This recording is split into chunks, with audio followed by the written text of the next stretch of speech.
Hello everyone, first news update for 6th of April. Now it's 20 past 9 in the morning Moscow time, and I have prepared quite a number of news on some interesting topics, and hopefully you will find this update informative and interesting. Yesterday's update surprisingly did quite well. I don't know what happened to YouTube's algorithm, but thanks to you, dear friends, your comments, your likes, yesterday's video did manage to overcome algorithms' artificial barriers and reached wider audience. Thank you very much for that. And well, that being said, let's go through some news. And first of all, I give you an update on Ukrainian battlefield. According to a number of sources, Russian armed forces liberated settlement of Basovka in the Sumy region. This is the area that we are talking about. And this is not the only settlement in the Sumy region that is liberated by Russian forces. This local scale offensive operation to create a buffer zone in the Sumy region is accelerating, and in a couple of weeks time, probably we will see significant progress, sectoral scale progress of the Russian armed forces in this area. At the same time, Russian troops continue counter-terrorist operation in this borderline strip in the Kursk region, where Kiev regime's forces still holding to few villages, Aleshnya, Garnali and Guevo. According to reports, in Guevo and Aleshnya, heavy fight is ongoing, and Russian troops are basically finalizing clearing operation. Same time, Kiev regime's forces still are present in the borderline area of Belgorod region. Popovka settlement, unfortunately, still is under control of Kiev regime's troops, and another settlement, Demidovka, is disputed between the sides. Yesterday or day before, I believe that was military summary channel, who reported that Kiev regime had concentrated about 6,000 troops in this area. So therefore, obviously it will take some time before Russian armed forces will neutralize this quite significant grouping of forces that Kiev regime deployed in this direction. But initiative definitely is in Russian hands, and I guess maybe a week, and that's gonna be it. Kiev regime will withdraw their forces from that area. Whatever will be left. That's been said, let's go through some other news, and well, I will start with this report from RIA Novosti that Muscovites were warned about heavy snow and blizzard, and it is snow day, dear friends. Snow day and windy day, and if not the wind, I would prefer to make this update in a walk and talk style. I was thinking this morning to do so, but it's just too windy, unfortunately, and the video gonna be extremely noisy. Therefore, so I'm recording this update from this improvised studio. So yes, it is a snowy day, and according to forecaster, in next 12 to 24 hours, 5 to 10 centimeter of snow will fall. I like snow, I like winter, so therefore it is good for me. It does makes me smile when I see all white, but same time, this snow definitely bad news for many people, especially for drivers, car owners, because many of them already changed the tires on the cars and now they have to reverse it. So it must be annoying, but this is nature, by the way. What we can do about it? Nothing. So yes, today Moscow is all white on the snow. TASS news agency, meanwhile, is reporting that well, Ukrainian armed forces attacked energy facilities 14 times during their previous 24 to 36 hours. This was reported by Russian Defense Ministry. No surprises for our community, because we all know that these breaches of their energy ceasefire that was initiated basically by Trump is a daily stuff. Kiev regime is breaching this ceasefire on daily basis, and for whatever reason, Washington, even though these actions of the Kiev regime should be embarrassment for the Washington, but there are no statements from there. Trump's administration is ignoring these actions of the Kiev regime. I don't know why, but it is what it is. Task news agencies are also reporting that Russian armed forces conducted long-range precise strikes on a military-industrial complex of the Kiev regime inside the Kiev itself, and there were several warehouses that were destroyed, several manufacturing plants. Although local authorities reported that there was no casualties among civilians as a result of this strike, which is good news for sure.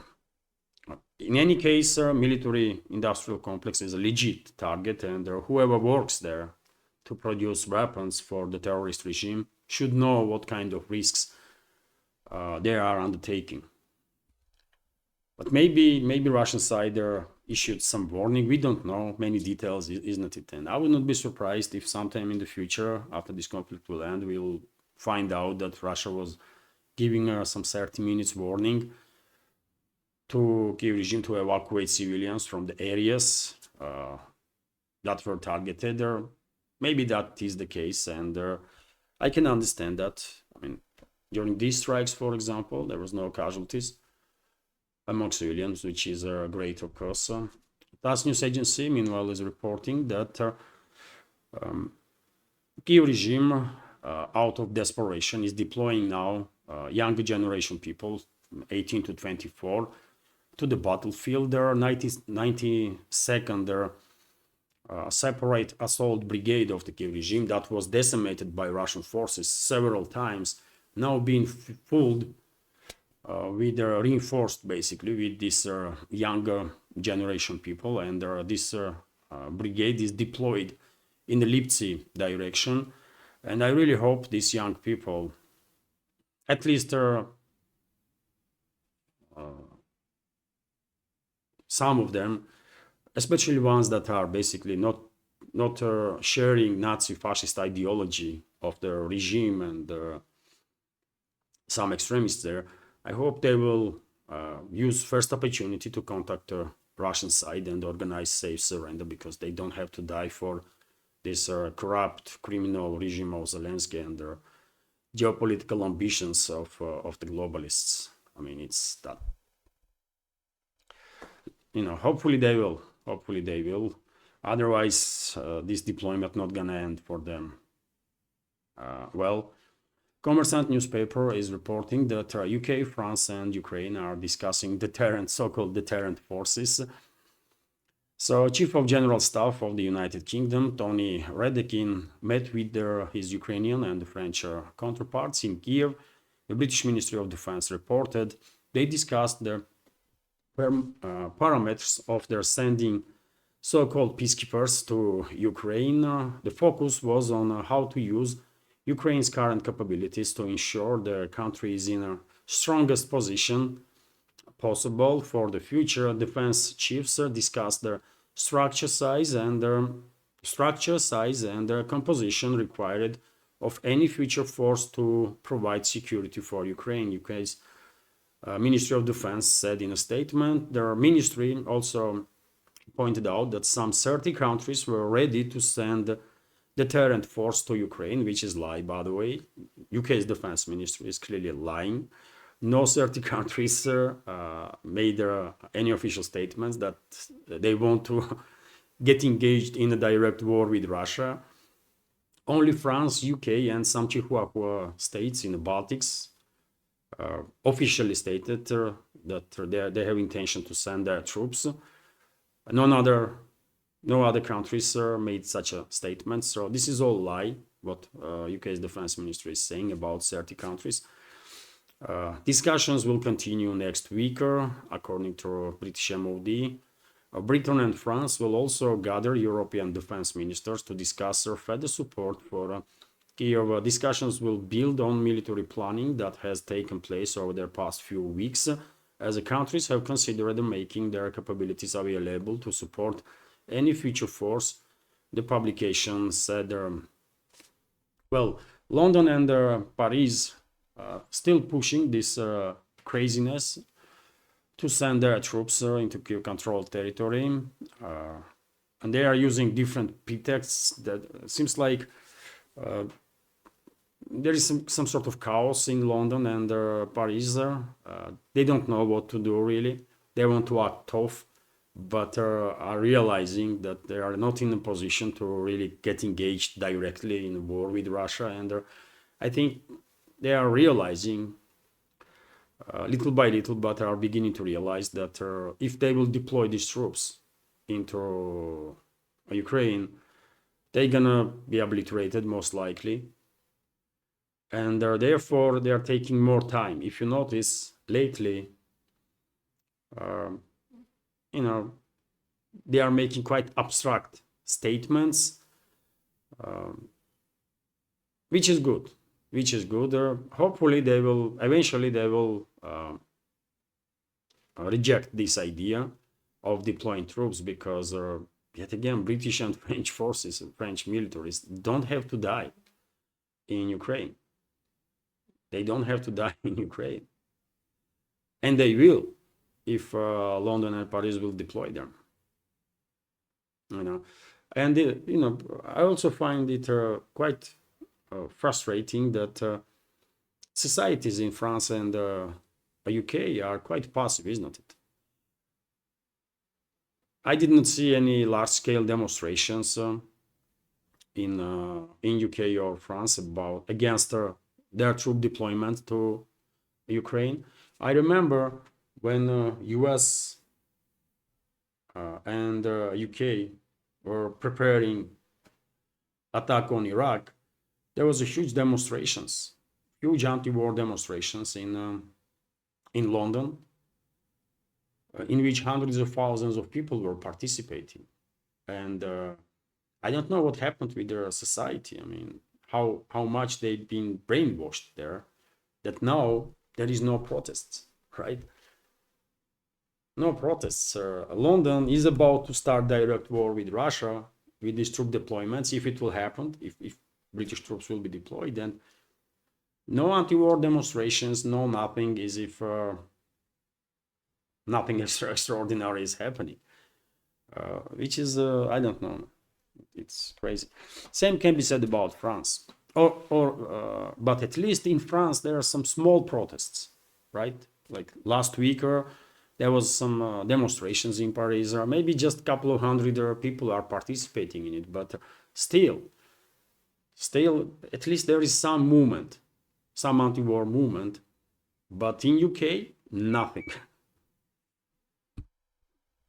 It's bad, man. It's bad. And unfortunately, societies might only wake up when British and French troops that might be deployed into Ukraine will go back to their countries in the body bags.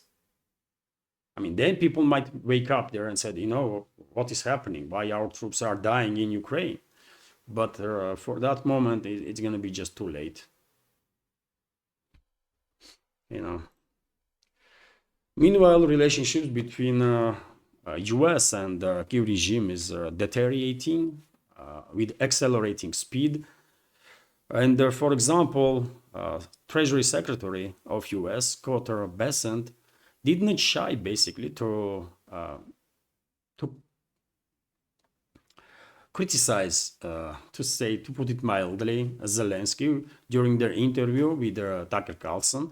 And we all know attitude of Tucker Carlson towards these fascists and the Nazis that being put in position of power in Ukraine by US, by the way, and European states. So Ukraine's Vladimir Zelensky sunk what should have been an easy deal when he had a public altercation with US President Donald Trump in the Oval Office. US Treasury Secretary Scott Bessent said in an interview with journalist Tucker Carlson, published on Friday. When asked what drove Zelensky to take such a high-handed tone with Trump during their public spot in February, Bessent described Zelensky as a performer. He was an ordinary person thrown into fight time, took on a role, and got stuck in it, the secretary said, adding that some of Zelensky's advisors are not perfect and that he is not getting the best advice. Ukrainian leaders' dispute with their American president led to the signing of a US-Ukraine minerals deal being called off.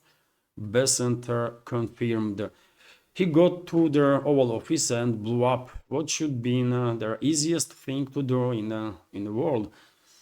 Trump later accused Zelensky of trying to force long-term and aid commitments from Washington in order to keep fighting. Subsequently, after a short temporary freeze on US military aid and intelligence sharing, Ukrainians agreed to an unconditional ceasefire. Okay, I mean, they didn't really agree on nothing. And this is just exaggeration to say that Zelensky agreed on anything. Formally, they agreed on energy ceasefire, but they are breaching this agreement literally on daily basis. So therefore, nothing that Zelensky says or will sign up has any true meaning. Literally nothing.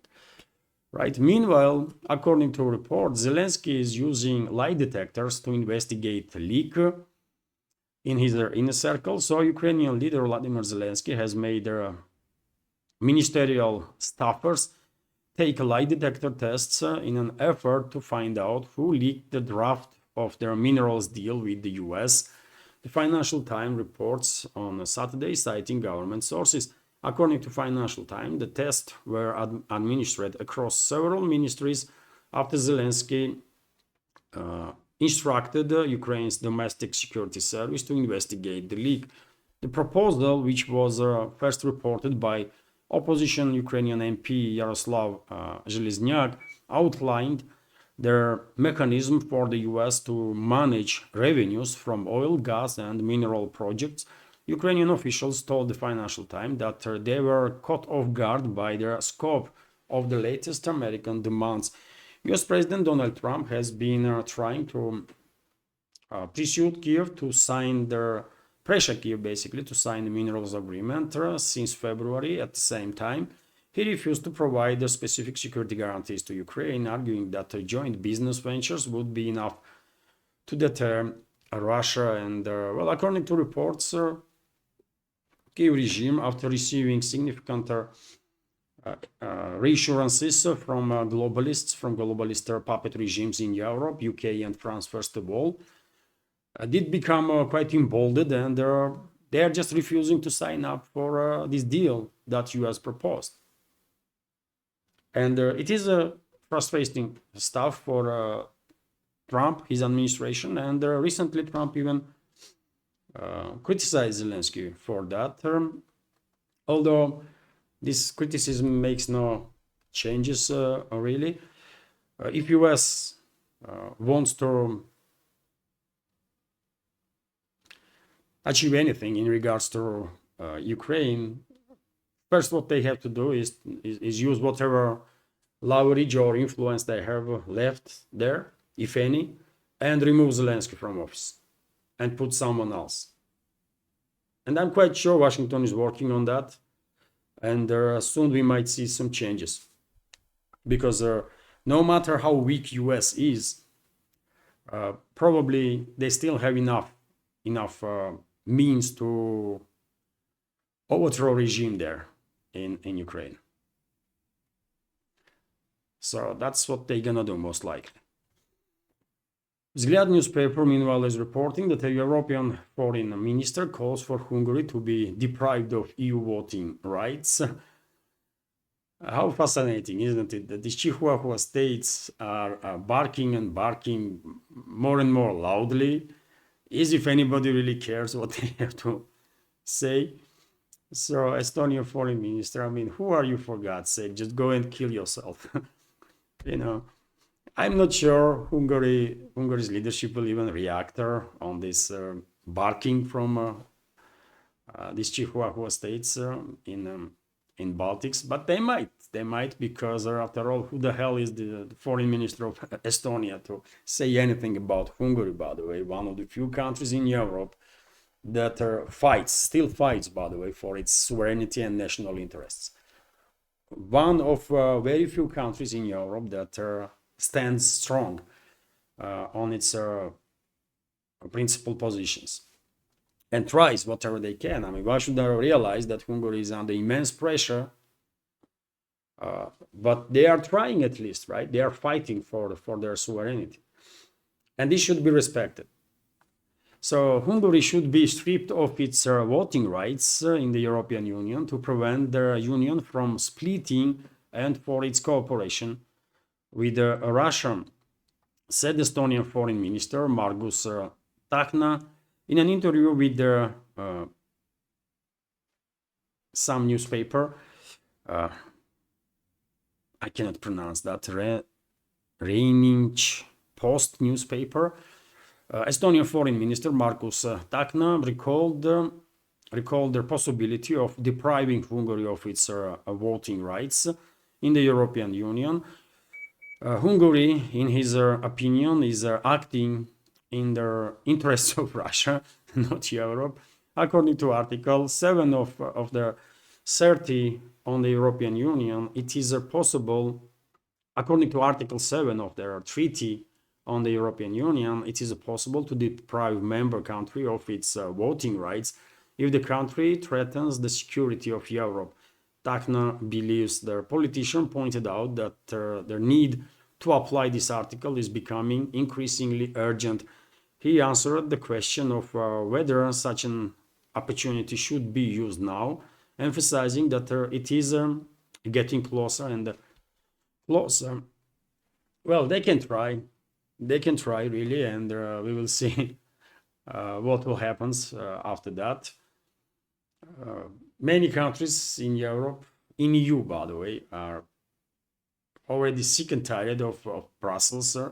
Number of Eurosceptics is on rise in the pub among ordinary citizens at least, and also politicians that are Eurosceptics are gaining momentum and they are becoming more and more popular. So I don't think Brussels will risk and really deprive Hungary of voting rights. That will be a devastating blow for EU as an entity. But well, the Chihuahuas from Baltics can continue to bark 24/7. Okay. RT is reporting that IDF admitted mistaking paramedics for Hamas. The Israeli Defense Force have admitted that their account of the killing of 15 Palestinian paramedics and rescue workers in Gaza was incorrect. Multiple media outlets reported on Saturday, citing their preliminary findings of their probe into incident. On March 23rd, a group of Israeli soldiers near Rafah, fired at a convoy of Palestinian Red Crescent Society ambulances, UN car also, and their fire truck from Gaza's civil defense. The IDF claimed at the time that the convoy was traveling in the darkness with their lights off, although they lie, by the way. On Saturday, New York Times released a cell phone video proving that the ambulances were clearly marked and had their headlights turned on, and that the paramedics were in reflective gear when they were fired upon in Rafah's Tel Sultan neighborhood. And this is the video, by the way, that you can see on your screen right now.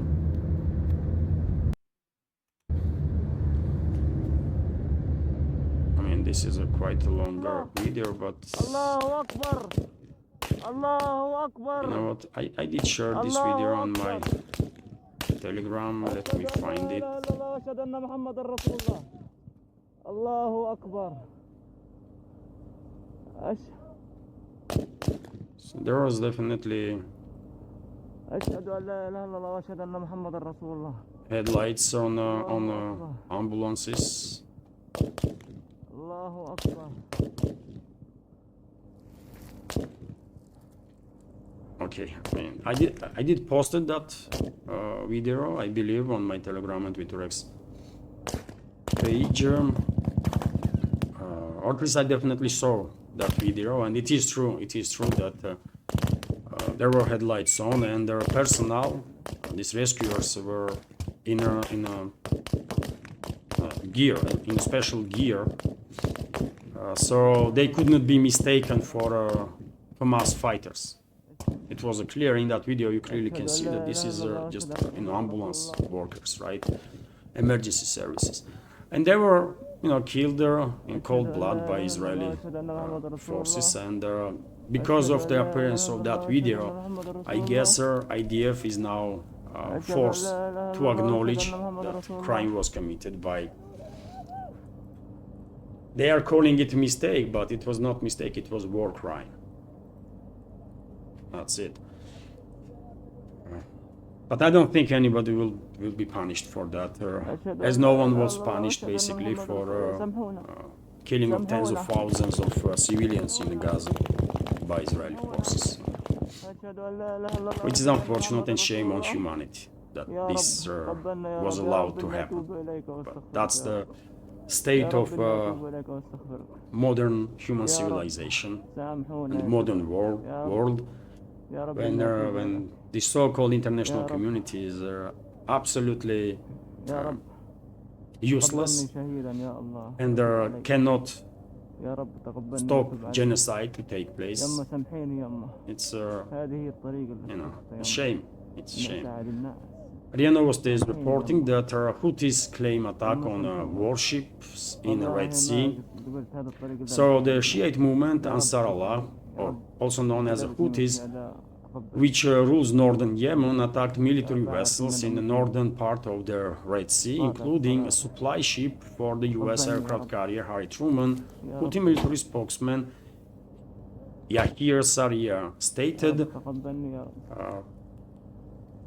of course, no information from US side about these attacks, how successful or unsuccessful this was, but in any case, if Houthis continue to do what they are doing, and most likely they will, one day their missiles and drones might actually reach US military vessels and cause some damage. I don't think they are capable of sinking their aircraft carrier or some other big warships, but they can certainly cause some significant damage. So I don't know why US is risking that much, and I don't understand why US is even engaged in this nonsensical war with their Houthis. Instead of using diplomacy, Washington, for whatever reason, chose to bomb these people, when we'll understand that they will not succeed. Saudi Arabia, United Arab Emirates, with the assistance of US and other NATO member states, were bombing Houthis for 9 years straight. And what they achieved, just death and destruction among civilians and civilian infrastructure, and that's it. They did not defeat Houthis, right? And US will not defeat them. It's just that clear that Pentagon should never ever agree on these attacks. Trump should be advised, by more professional people, and this should never happen. I mean, this yet another war. But TASS news agency meanwhile is reporting that Xi Jinping is, according to Wall Street Journal, Xi Jinping is a winner in a trade war with Donald Trump. So introduction of the universal import tariffs by US President Donald Trump will change the world order, and President of China, Xi Jinping, is one of obvious winners from such a policy. The editorial board of the Wall Street Journal said in an article, China responded to a recent increase of US duties by announcing their 34% tariffs on the US goods starting from the next week. Furthermore, China added several dozen of US companies to a blacklist, limiting their access to trade, investment, and exports. Beijing also set export restrictions on rare earth minerals, rare earth metals, required for high technology manufacturing, which might seriously affect global supply chains. The newspaper said the current situation is a strategic gift for the sea because Beijing is confident in its ability to find alternative sources for critical imports. The Wall Street Journal said, at the same time, countries striving earlier to strengthen their economic ties with the US to counter China's influence are now under pressure. For example, US tariffs were set at the rate of 46, 36, and 32 and 17% respectively for Vietnam, Thailand, Indonesia, and the Philippines. Duties for Japan and South Korea stand at 24 and 25% accordingly. This threatens Washington's efforts to creating economic and strategic bloc capable of opposing Beijing, the newspaper added. And well, we should acknowledge that Wall Street Journal has some points here. Chinese positions probably will be strengthened in the region, in global south and on the world stage as a result of these actions of the US when tariff was imposed on the entire world. But on the other hand, one should understand that this was a forced decision. US forces that are behind the Trump's administration, as far as I understand, want to reindustrialize US. And this might happen only in a rapid pace, only on expense of US allies. First of all, Europe, right? But they could not tariff Europe alone, right? So that's why they come up with this plan to cover with tariffs entire world, so that no one would accuse US that they are attacking their allies. That's all it is, brother. They know China will get stronger as a result of this, but at the same time they know also that the process of allocation of manufacturing capabilities from US allies, first of all from Europe to United States, will further accelerate, and they want that. They just want that, right? And the US will have an even bigger, higher leverage on Canada, for example, right? Which is also, as far as I understand, is a target for these forces that are in charge in US right now. So in short term, yes, US might experience some serious setback and already experiences, right? Trillions of dollars were wiped out from stock markets, for example, but and there might be hike in inflation. Most likely there will be hike in inflation, 100%. It's just inevitable. But in the long term, I mean, let's be real here. In the long term, US will benefit from this because thousands of companies will move their manufacturing plants into US. Am I correct? So in 3-4 years time, there will be visible profits from this policy. Not now, not in a few months time, but give it 3 years, 4 years, and when these plants move there, when the new plants will be built and hundreds of thousands, potentially millions of jobs will be created, and most importantly for US, manufacturing capacities will increase and US dependence on imports will decrease significantly. Well, then probably experts will agree that yes, this decision of Trump's administration was kind of success, right? Even if it does not look like that now. Now, just because some people hate Trump is not a reason, right, to really believe that whatever decisions White House are making is total nonsense and craziness. No, this decision does make perfect sense, actually, right? And I'm not an economist, by the way. Economists might actually, of course, can explain this much better if they are objective. So therefore, yes, China might benefit now, but in the long run, this will be beneficial for US also. And after all, China is a dominant force in the global south anyway. So US is not really losing much, and relationships between China and, for example, Vietnam are difficult, not because of the trade, but because of some political and historical reasons. Relationships between China and Philippines are stressed, definitely not because of the trade. China is a main trade partner for Philippines, right? Tensions are based on some other processes, right? Some territorial issues and more. So therefore, I mean, nothing is really changing fundamentally. But yes, in some sense, Chinese positions will just get little stronger than it already was. RIA Novosti, meanwhile, is reporting that, well, Trump himself did acknowledge that, in the short term, there are going to be some hard times that US will face and US citizens, which is true. But in the long run, Trump believes that this decision on tariffs will be a success. And I have to say, I mean, probably this is going to be the case. You know?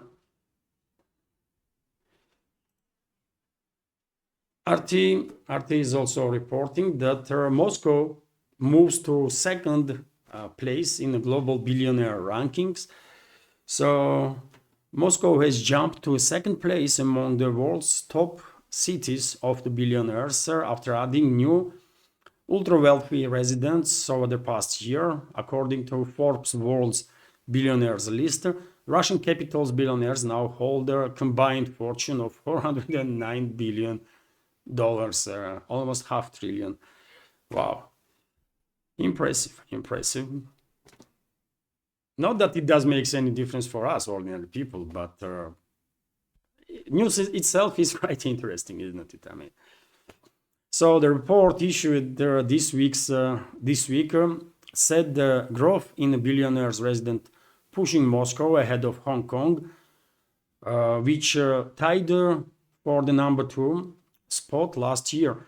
Moscow added their most billionaires this year, up by 16 to 90, including 11 newcomers, while their combined wealth of the city's super wealthy rose by 31 billion over the past year. And overall wealth of these 90 billionaires is $409 billion. Some crazy numbers, isn't it, by the way?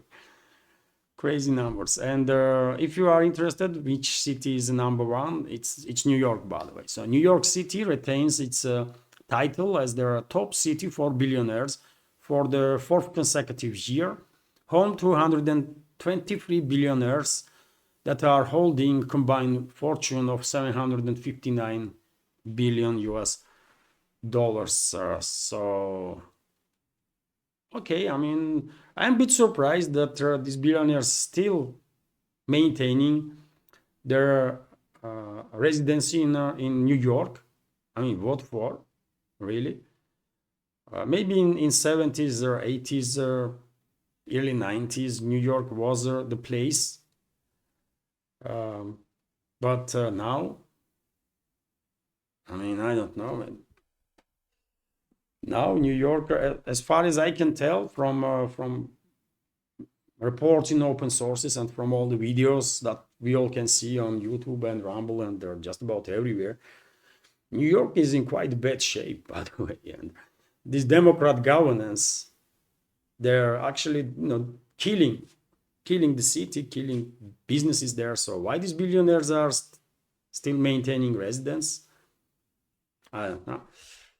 But anyways, Moscow is second, and I would not be surprised at all if in a couple of years' time, Moscow will surpass New York, should surpass New York, and become a city with the most billionaires, because, well, Moscow is a great city, by the way. For living, for doing business, it's a great city. Really great city, modern, wonderful, great city. It's just factual. Safe and secure, by the way, right? You're not gonna afraid to walk around there at night, or you are not afraid to go into metro, by the way, as you do in New York, right? I mean, New York's metro is like, I don't know, hell on it, by the way. It's it's horrible. I don't even want to elaborate on that, but videos that we see from New York's metro is just like out of horror movie, you know. Anyways, I'll give you this news also, dear friends, and I will end this update on that. So TASS News Agency is reporting that Russian gymnasts who received their neutral status refuse to participate in tournaments that are organized by Federation of Gymnastics, International Federation of Gymnastics. So Russian athletes who received the neutral status have refused to participate in their upcoming tournaments under the auspice of International Gymnastics Federation.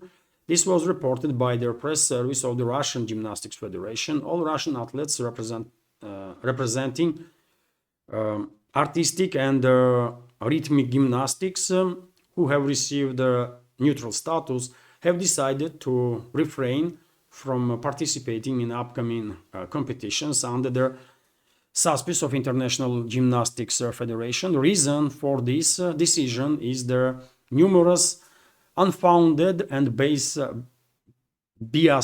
refusals by the International Federation Special Committee to allow our gymnasts to compete. The Russian Gymnastics Federation respects and shares their athletes' position. Their statement said, and also, by the way, some other media outlets reported that one of the main reasons why Russian gymnasts said that they're not going to participate in tournaments that are organized by this so-called International Gymnastics Federation is that Russian gymnasts are not allowed to compete under the Russian flag. And it is a big issue, but they represent Russia and they are proud citizens of Russia, and they want, when they win competition, Russian flag to be raised, and Russia is proud of them anyways, right? They are great athletes, but it is big deal, of course. When you are sportsman, athlete, and you are winning competition, you want your country's flag to be raised, not some neutral nonsense, but your country's flag. So therefore, I support, of course, gymnasts 100%. It's their right, and I understand why they are making this decision. And by the way, when it comes to sports, unfortunately, majority of these international so-called federations are total scum nowadays, as so-called international Olympics committees, right? And the last Olympics in France, demonstrated this quite perfectly. And I think some major changes has to happen in international sport, because this is not normal what is happening now, isn't it? It's just not normal.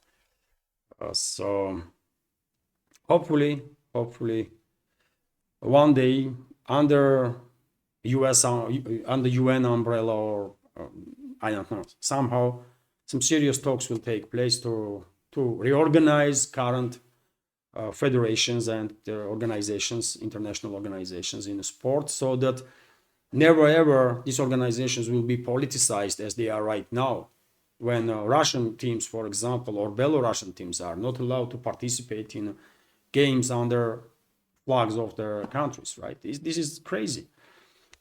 So international sport has to be depoliticized. Otherwise, there is no really point to be part of it. Sport should stay out of politics, man, always. And this is it, dear friends, for now. Relatively long update, but hopefully you will find it informative and interesting. And if so, please click that like button and leave some commentary. share information about my channel or my videos with your friends. And if you like my work, if you like my channels, please consider to support. You can do it through several means. You can support with donation through PayPal or Boosty platforms, or you can subscribe to my Patreon page or page on Boosty, where I have a lot of extra content on weekly basis. Quite a number of extra content on weekly basis. So all the links are on this video description box and in the pinned comment. This is it for now. Have a wonderful Sunday. Take care and see you tomorrow.